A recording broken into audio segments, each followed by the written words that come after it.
നമ്മുടെ ഗവർണർ രാജേന്ദ്ര ആർലേക്കർ ഏത് സമുദായത്തിൽപ്പെട്ടതാണ്? ഇപ്പോൾ ആരിഫ് ഖാൻ കേട്ട് കഴിഞ്ഞാൽ നമുക്കറിയാം, അദ്ദേഹം മുസ്ലിം സമുദായത്തിൽപ്പെട്ടതാണ്. പിന്നെ ജസ്റ്റിസ് സദാശിവം തമിഴ് ബ്രാഹ്മണ വിഭാഗത്തിൽപ്പെടുന്ന ആളാണ്. അപ്പോൾ ഇങ്ങനെ പല ആളുകളെ പേരുകൾ കേൾക്കുമ്പോഴോ അല്ലെങ്കിൽ കാണുമ്പോഴോ ഒക്കെ പലരും ജാതിയൊക്കെ നിർണ്ണയിക്കും. നമ്മുടെ മീഡിയ വൺ ചാനൽ ഇങ്ങനെ ഒരു അന്വേഷണം നടത്തി എന്നുള്ള ഒരു വാർത്ത ഫേസ്ബുക്കിലും സോഷ്യൽ മീഡിയയിലും വളരെ സജീവമായി നടക്കുകയാണ്. അവർ ഗോവയിൽ വരെ പോയി അന്വേഷിച്ചു എന്നാണ് പറയുന്നത് പ്രധാനപ്പെട്ട റിപ്പോർട്ടർമാർ. എന്തിനാണ് രാജേന്ദ്ര ആർലേക്കറിൻ്റെ ജാതി അന്വേഷിച്ച് അവിടെ പോയത് മറ്റൊന്നുമല്ല, അദ്ദേഹം പേര് കൊണ്ടൊക്കെ ഒരു ബ്രാഹ്മണനാണോ എന്ന് കണ്ടുപിടിക്കണം. ബ്രാഹ്മണനാണോ എന്ന് കണ്ടുപിടിച്ചു കഴിഞ്ഞാൽ അതിൽ ബ്രാഹ്മണിക്കൽ ഹെജിമണി കൊണ്ടുവരാൻ പറ്റും, അദ്ദേഹത്തിൻ്റെ വരേണ്യവർഗത്തെ കൊണ്ടുവരാൻ പറ്റും.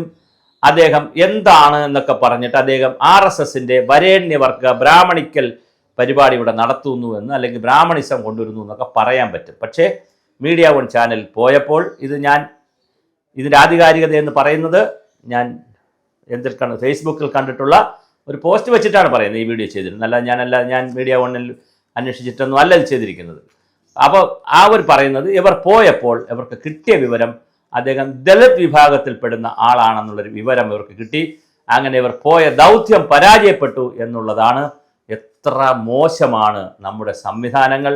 ഇനി മീഡിയ വൺ അങ്ങനെ പോയിട്ടുണ്ടെങ്കിൽ വളരെ തറ പരിപാടി. ഇനി അങ്ങനെ പോയിട്ടില്ലെങ്കിൽ മീഡിയ വണ്ണിൻ്റെ പേരിൽ ഇത് ചാർത്തി ആരെങ്കിലും ഒരു വീഡിയോ ചെയ്ത് അല്ലെങ്കിൽ ഒരു ഫേസ്ബുക്കിൽ ഒരു പോസ്റ്റ് തയ്യാറാക്കി മീഡിയ വണ്ണിൻ്റെ ഹോൾഡറിലും ഹാൻഡിലും കൊണ്ട് ഇട്ടതാണെങ്കിൽ അത് അതിനേക്കാൾ ചെറ്റത്തരം.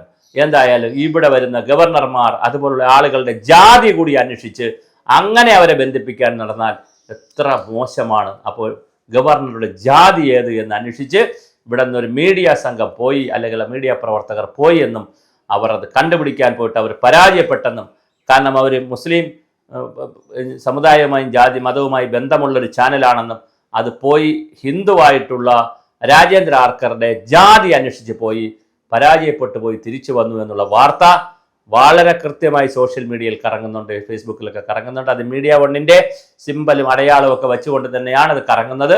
അപ്പോൾ അങ്ങനെ പോയോ എന്നുള്ളൊരു വലിയൊരു ചോദ്യമുണ്ട്. അങ്ങനെ പോയിട്ടുണ്ടെങ്കിൽ തീർച്ചയായിട്ടും അത് വല്ലാത്തൊരു അധമ പത്രപ്രവർത്തനമാണ്, മാധ്യമ പ്രവർത്തനമാണ്. ഇനി അല്ല പോയിട്ടില്ലെങ്കിൽ അത്തരം വാർത്തകൾ, ഫേക്ക് ന്യൂസുകൾ ഫേസ്ബുക്കിൽ ആരെങ്കിലും ക്രിയേറ്റ് ചെയ്തിട്ടുണ്ടെങ്കിൽ അത് അതിനേക്കാൾ മോശപ്പെട്ട ഒരു പ്രവർത്തനമാണ്. എന്തായാലും നമ്മുടെ ഗോവയിലെ മന്ത്രിയായിരുന്നു, രാഷ്ട്രീയ രംഗത്ത് RSS വഴിയായാലും BJP വഴിയായാലും രാഷ്ട്രീയ രംഗത്തൊക്കെ വലിയ സംഭാവനകൾ നൽകി വളരെ നല്ല രീതിയിൽ ഉയർന്നു വന്നിട്ടുള്ള ഒരു വ്യക്തിത്വം. അങ്ങനെയുള്ളവരാണല്ലോ ഗവർണർമാരൊക്കെ ആകുന്നത്.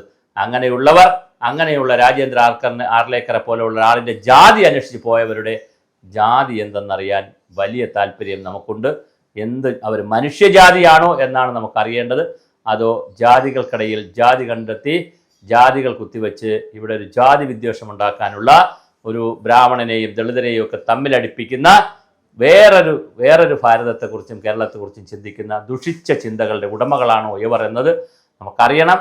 ചാനലിൻ്റെ റീച്ചിന് വേണ്ടി അല്ലെങ്കിൽ 4-10 ആളുകൾ കൂടുതൽ കാണുന്നതിന് വേണ്ടി ഇത്തരത്തിലുള്ള അധമ തരത്തിലുള്ള മീഡിയ പ്രവർത്തനങ്ങൾ ആരെങ്കിലും നടത്തുന്നുണ്ടെങ്കിൽ അത് മുളയിലേ നുള്ളേണ്ടതാണ്. ഒരു കാരണവശാലും ഇത് പ്രോത്സാഹിപ്പിക്കാൻ കഴിയുന്നതല്ല.